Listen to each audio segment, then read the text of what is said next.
And let's talk about America's Next Top Model finalist, Marvin Cortez. Now, y'all maybe you remember that person, maybe you don't. But Marvin Cortez was on Cycle 20, and apparently he was a runner-up. But since then, he's found success in the little old world of gay adult cinematography, if you know what I'm saying. I think you do. Because I know recently, there's this guy that I follow. I don't know if you're familiar with him, but he's like popular on social media, Fernando Cordova. Well, apparently he's also moonlighting in adult cinematography, and they did a scene together. So that was like when I recently just came across, I was like, oh, Marvin's still out here dipping it and doing it in the adult film world. Well, he's opening up about it. And so shout out to the tab for this story. So when Tyra Banks was desperately trying to keep A&TM relevant, shade, she brainstormed a few alternatives to shake up the format of the hit reality TV show. Such changes including pitting British models against Americans. Oh yeah, I do remember hearing about that one.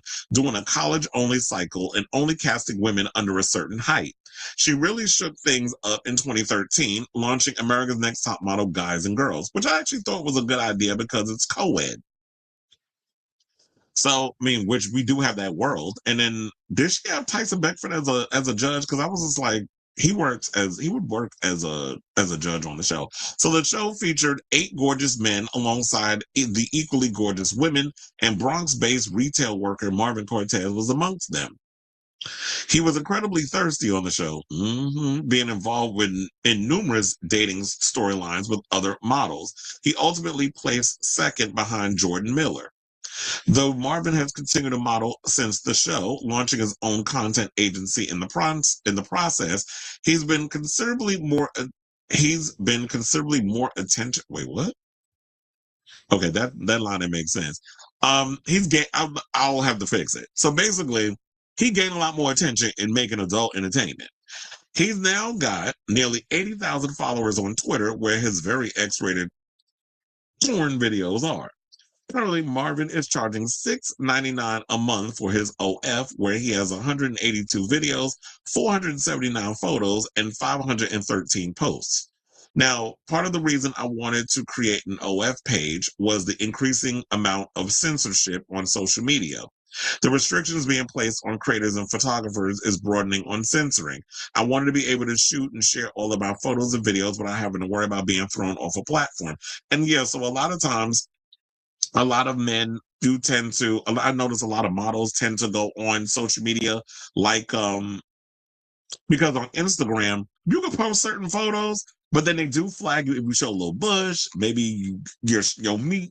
Sometimes you can't control how much meat you got between me down there. So if you post in certain photos, they have an issue with bulges, or they got issues with, I mean, I see plenty of butt cheeks and stuff on Instagram, but instead of getting your page flagged or taken down, and there's so many people out here who do complain that, oh, when I got to at a certain number on Instagram, they pretty much got rid of my page and I had to start over. I've had to start over about 3 times already with my Instagram, which fucking annoyed me because I had so many awesome followers, a lot of people who follow me and celebrities and everything, and it's like I had to go and start over. So the people that I was friends with in the past, and now they don't know to follow me again because they're probably not as active on social media anymore. So I hate when you lose those relationships with people that follow you. So yeah, so but then he also, I think, talked about the Tyra documentary. So let me pull up his IG and we can go through that,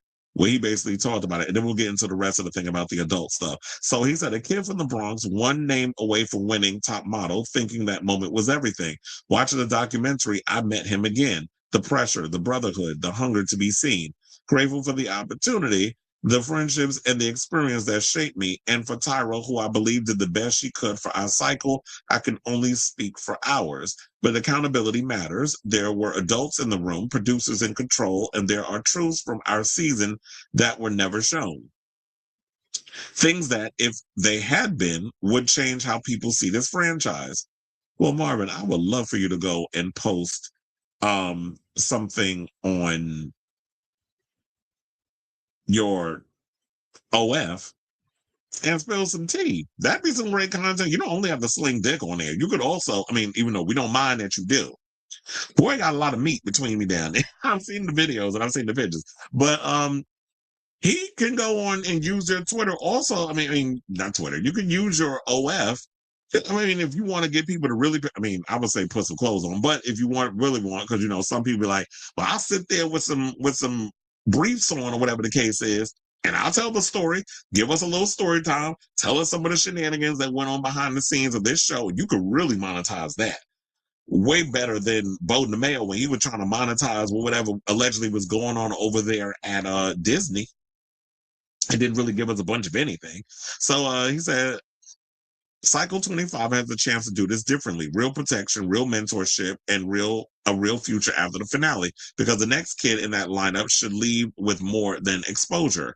Well, we'll have to see. He says, still grateful, still rooting for what Top Model can become. I mean, you know what? I'm saying that I definitely see, I hope that Top Model becomes they really need to get this negative stain off of it because of how their show's been exposed and everybody's so caught up in what America's Next Top Model was back in the day. And we're not excusing the behavior because there was a lot of craziness that went on that show and people need to be held accountable. And I do agree that everybody should be, not just Tyra, Ken Mock, the Jays, Nigel, Kelly Catrone, because remember her ass was on there too. And also Janice Dickinson and whoever else came through that was problematic. People should be held to the standard of what they should be held to. But also, I do feel like if they're going to bring Top Model back, and I don't know if people are just all for it now because they feel like Tyra really hasn't taken responsibility for the show. If they do bring the show back and they bring her back as a host, she'd have to, first of all, come back to America unless she's going to produce it and put a new model in place. But she's also got to take some kind of accountability, but I don't see her doing that. So if she's not going to come on camera and say, I'm sorry, and take acknowledgement from what happened back, because you can't change the past, but if you can't acknowledge and have sympathy and empathy for what those girls went through and you using them for content, then people ain't going to want this show. So let's get into the rest of the situation. So I'm glad you spoke out on that. Oh, and sidebar, there were some people in the comments. Don Benjamin, who was also on that season, he said, "You will always be Money Marv to me." Somebody asked, "You still talk to Renee?" Another one said, "Thank you for saying this about accountability because other males from ANTM who gave their thoughts sound like a typical male defending Tyra and production actions just because nothing happened to them." James Majesty, was a drag queen. "I was rooting so hard. You killed it, babe." Another person, so they bring up Renee again. I remember, he's not the only one that does adult stuff. Also, Dustin McNear, whatever happened to him? He was another one that was out here slinging ding-a-ling for $1. Okay, so now let's get into why him coming out in 2021, 8 years after he did Top Model. So now back in August of 2021, ANTM's Marvin took to Instagram with a lengthy statement about his sexuality. He came out as bisexual while hinting at homophobia within his family. He explained, because Hispanics and homophobia. "I want to let you guys know I'm coming out as openly bisexual. I've been in love with both men and women, and I'm proud to be part of the gay community in my personal life. I just want to share that with you now publicly online. I just want to say thank you for your support. I've never been happier. I look forward to living more of an authentic life and sharing that with you." He also noted staying in the infamous closet to protect his family, but that he could no longer hide himself from the world. He said, "I want them to know that I've delayed this as much as possible because I respect them very much. I respect their values. I don't think there's anything wrong with the way they think, even if that means they don't accept my because you're using the wrong terms. But hopefully he came to better terms with this because he said they don't accept my lifestyle, how I am. So what it is, he said, I'm never gonna stop loving them. I know it's gonna be hard for them to accept." I hope you come to a different term in that whole situation, because it's you can't say that you respect them and respect their values and there's nothing wrong with the way that they think. There is something wrong with the way they think. If they think there's something wrong with you because you have an attraction towards men and you have an attraction towards women, even though I think all of your content is with men. I've not seen Marvin hunching girls on camera. If he has, let me know. But for the most part, or maybe it's that man on man content is more profitable than him doing content with women, which is why a lot of times I think guys who are fluid tend to do more male on male stuff versus male on female. Or it could be that a lot of girls don't want to do stuff with guys who hook up with other guys. There's a lot of those biases in the industry too. So it's not a lifestyle, it's your life. It's a part of who you are.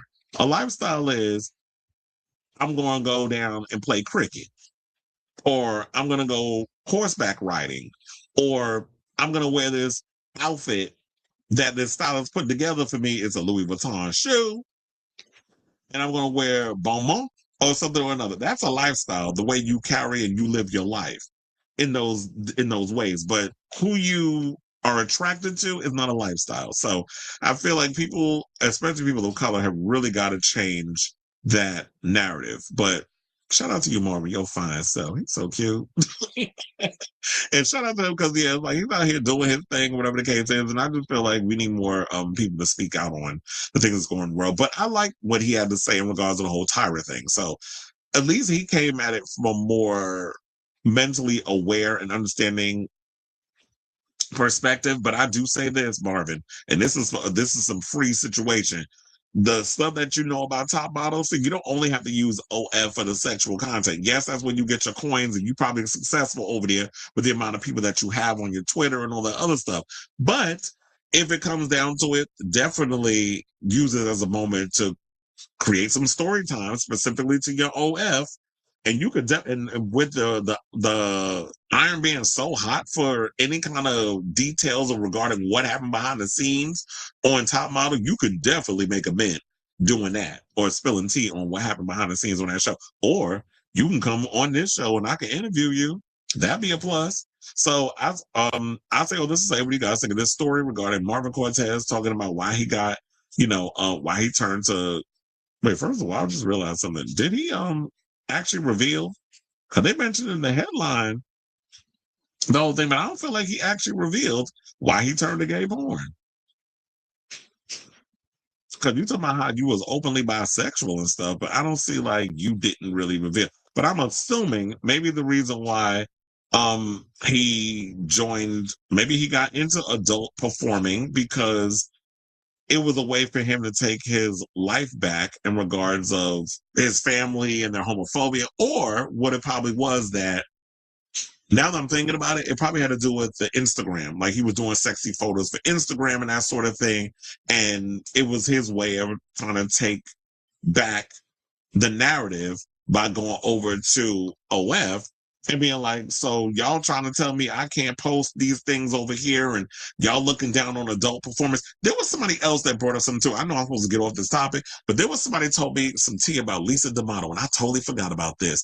The fact that on her season when she won, that she initially wasn't supposed to win. I think it was the girl was disqualified, if I'm not mistaken, because apparently some stuff about her in the past, some nude photos came out about her, or she did like a sex tape or something or another, and it apparently came out. I can't remember what it was, but there was something to do with nudity and things that came out in regards to her, and she got disqualified for the show, which pushed Lisa up to win. And they said she might have had something to do with it. So the way this industry thumbs its nose at sex, when we have a lot of people out here who be trafficking people and sex is used to get gigs and this and that. I don't know why y'all be thumbing your nose at the sex trade industry. At least people be honest about their sex stuff. Unlike like the entertainment industry that low-key profits off of it. So let me know what you guys think of this story in the comments down below.